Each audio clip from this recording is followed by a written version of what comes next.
నిన్న మన అది చేయలే ఇది అలా 10 ఏళ్ళు చేయనోడు ఉన్నదంతా అమ్ముకొని తుడిచిపెట్టుకపోయినోడు 7 లక్షల కోట్ల రూపాయల అప్పు తెచ్చి నెత్తి మీద పెట్టి దివాలా తీపిచ్చండి సంసారం. ఏం చేద్దామన్నా అప్పులు వెళ్తున్నాయి.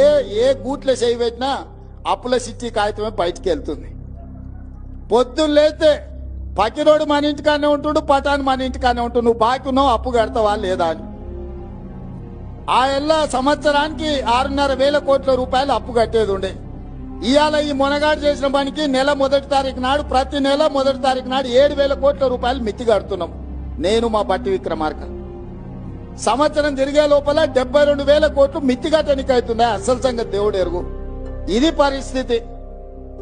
ఎందుకు ఇవన్నీ చెప్తున్నా అంటే మీకు అన్ని లెక్కలు తెలవాలి. ఇవాళ సంసారము అప్పుల పాలైంది.